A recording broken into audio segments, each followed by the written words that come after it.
Now, it could be at work with a colleague or at home with a family member. Maybe it's a friend or romantic partner. At some point, we are always going to run into some tense or challenging situations with the people around us. And even though we live in a society which encourages us to share our feelings, how good are we at articulating them or even identifying them, especially when those feelings can be uncomfortable? Dr. Doug Tataryn is a clinical psychologist and life coach. He joins me in the studio. Good morning. Good morning, Nadia. You talk about feelings as a language. What I- does that mean? I do. It's an unusual concept for our culture, but the longer I've spent in this area, the more I've come to see that feelings are actually the language of relationships. And it's involved in two different levels. One is it's the language of the dance that goes on between two people when they first meet to decide if you're going to be friends or not, right? We tend to hang out with people that we like, right? I can be really interested in golf or financial planning or, some sport or something. And there's maybe other people around that have those same interests. But if my spending time with them, if I don't feel comfortable, if I don't feel good around them, I'm likely going to form a relationship with them, right? Because we tend to form relationships with people we like. The other thing is once we've formed a relationship, all the dynamics that go on between us, those are interpersonal dynamics. And that dance is basically all about feelings, right? So that's with people we like. What about people we don't have a choice in being around? Well, and that's a good point too, because what happens when we're in those dances with people, we're going to experience that as a kind of stress, right? We're going to come home and we might be upset, ruminating about things like that, and we're going to be stressed out by it. Now, if we don't know how to actually talk about our feelings, it's just going to sit with us. It's going to sort of stay unconscious. And the more we can learn to articulate what's going on, the less stressed we'll be. How good are we as a society at articulating what we're feeling? Oh, well, it depends on your standard. If we were living 50 years ago, I would say we're doing okay. But for modern times, when there's so much more complicated expectations of us in relationships, I would say we're not good at all for it. In fact, I even actually say that we're kind of alexithymic, but that's a big word. And it basically means that we're not good at expressing our feelings or even knowing what we're feeling. I mean, some people might be listening and saying, no, I could say I'm sad. I'm not feeling great. I'm upset about something. Isn't that good enough? Well, it might be good enough for you to know you're upset, but if you actually had to engage with somebody to work out the relationship dynamics, just saying you're mad or just saying you're upset isn't enough. Okay, so give us an example. Walk us through what you're talking about here when we're talking about being able to identify what we're feeling and how that makes a difference. Okay. I want you to imagine something you're upset about, okay? Something that maybe has been gnawing at you for a few days or a few weeks or maybe even decades, right? And we can actually do this as an exercise together, and I'm just going to stick with the interpersonal words, okay? Now, interpersonal words describe the dance that go on between two people, and then the core feelings, they describe what happens inside me and how I feel about myself. So for us to resolve a dynamic or resolve a tension between me and another person, we need to know our interpersonal feelings. Because if I just say I'm mad at you, right, what can you do about that? Now, if I say I feel neglected by you, or I feel dismissed by you, or I feel rejected by you, right, those give you an idea of what I'm dealing with a much greater precision than just I'm upset with you. So just because I'm feeling something doesn't mean it's true. It's just my perception of what's going on. But once I share it with you, you can actually address that and say, oh, Doug, I'm sorry you felt dismissed by me. Where did that come from? And I say, well, I sent you an email and it took me 3 days to get back to me. And you go, oh, yeah, I guess you didn't read the little disclaimer on my email that says I'm away on these days. I'm sorry about that. Maybe I should make it clearer, but I was really actually quite excited about our conversation, and I'm sorry you felt dismissed by the fact that I was just off work for those 2 days.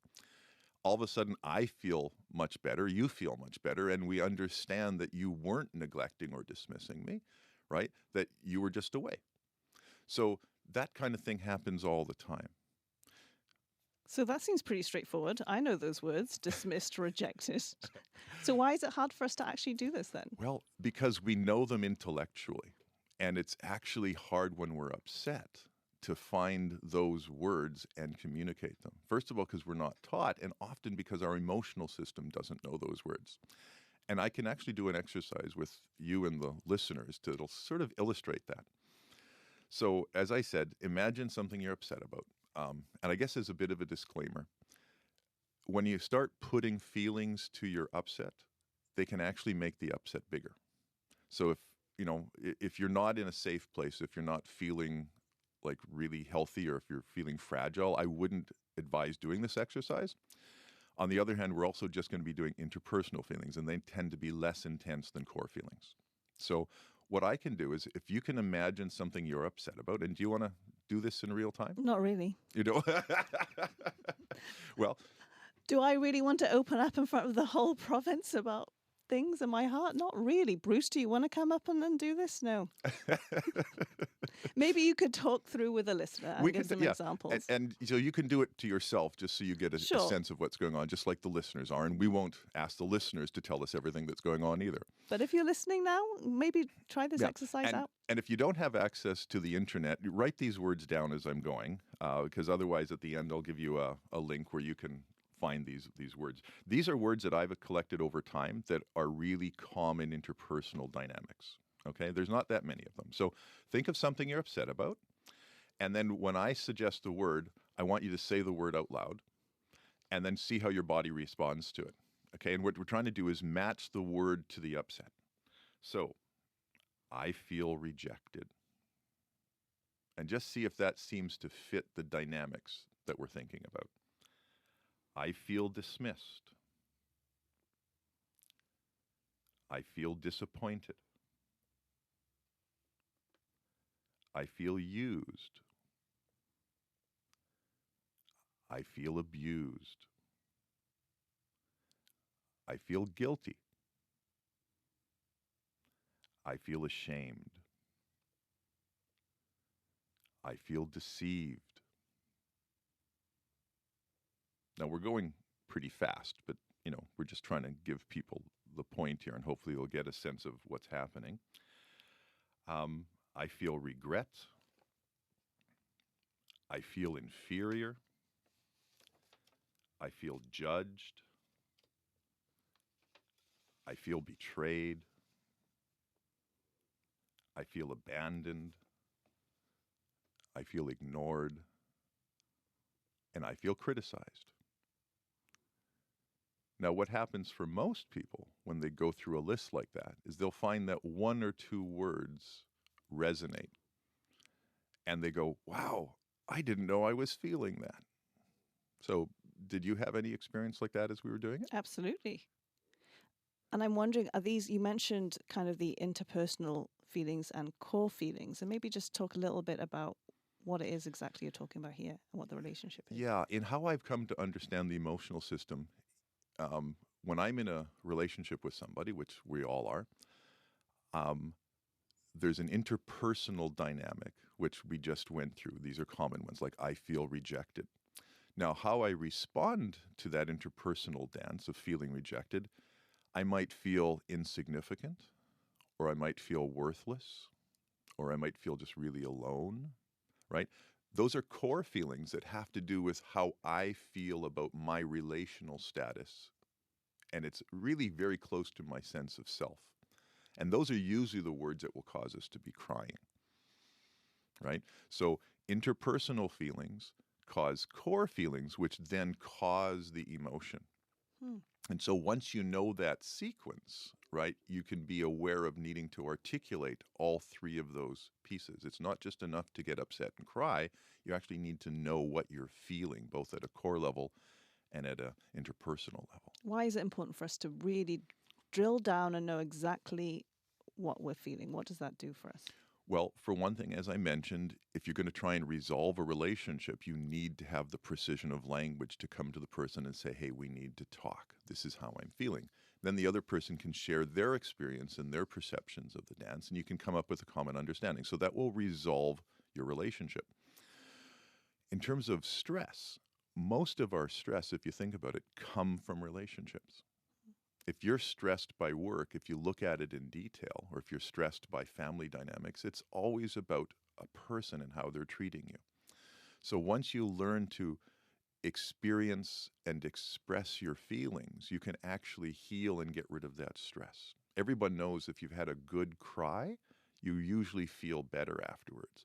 And if you've had a good cry and you've expressed your feelings and you know what you're feeling, you'll feel even better. And something magical can happen, and that stress can actually just go away. Which is something I'm sure many of us aspire to be able to do. Um, Ideally, you would want to do this whole process in real time, this kind of identification of what you're feeling. How easy is that to do? You know what? That takes a while. Like any skill, like whether it's riding a bike or, picking up a new skill in anything, playing the piano, at first it's going to be a little cumbersome. So we teach a thing called Nadia, which is a 6-step process of reactivating the body's natural healing process. And once you've done it for a while, first of all, you start off with things that have upset you earlier in the day or something that's just gnawing at you, and you spend the time to find those feelings. And you say them, you do a little bit of healing and stuff, but then your emotional system's actually getting wired to start recognizing those energies while you're doing that. So you'll start doing it maybe half an hour after the encounter. You'll realize, oh, this is what I was feeling. I should have said this, right? And then it happens, a few minutes after, and then pretty soon it's happening in real time, and you can say, whoa, just hang on a second. This really feels dismissive right now. Let's talk about what's actually going on here. You have to be brave, right? But that allows you to start addressing issues before they accumulate and before they get really big and they just kind of become big baggage that you're carrying around with you all the time. Are there ways in which men and women are able to are there ways in which we express ourselves differently based on our sex? That's such a hot topic nowadays to talk about differences between men and women. And of course, because that's rapidly changing too. It's very much so. And even certainly the men and women differences between when I was young and now have greatly diminished in terms of what I see. But in general, if we're going to make a generalization, I would say there's still a tendency for men to be much more intellectual and problem-solving oriented, and women to be more emotionally or heart-based. And that can be a problem when they're in relationship with each other, because if one person who's more emotional is really wanting to just express their feelings, even if they don't have a good, precise language, they just want to be heard and understood. But an intellectual person will often interpret that as, oh, you have a problem, I need to fix the problem. And then they start offering solutions and saying, well, this is what I would do, or have you tried doing this? And that actually feels dismissive of the actual feelings that are going on, because the person who's in pain isn't trying to solve a problem. They're trying to express and resolve their emotions.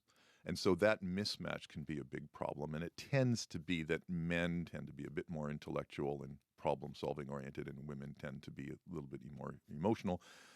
But that is changing. And of course, as you mentioned, yes, there's beyond the heterosexual couple the kind of example, there are lots of other dynamics going on depending on the makeup of the relationship. And ideally, the smoothest couples will be couples, whether they're men and men, women and women, or whatever, where they both have the same emphasis on the intellect or the same emphasis on the emotional system, right? And if they have a mismatch there, you're going to find that there's a little bit more challenging dynamics. So people listening now who are interested in becoming more fluent in the language of feelings, you kind of gave us a little insight into how we can start doing that. What can we do now going on forward if we want to start practicing this? Yeah, well, one thing is to just learn some of the basics about the framework. And so I went through the interpersonal feelings this morning. If you go to my website, which is the bioemotiveframework.com, there's a little, on the menu, there's something called free stuff. And there's there's free stuff there, but two of them are actually forms that you can fill out when you're upset. One of them will take you through the process of finding your interpersonal feelings, and the other one will take you through the process of finding your core feelings. And so that's a simple way to start this process. And there's other stuff that we sell on there, but that's just if you really want to get into this. Dr. Tataryn, thank you for coming in today. Thank you so much. I've really enjoyed our conversations. Dr. Tataryn is a clinical psychologist and life coach. Check out his website, bioemotiveframework.com.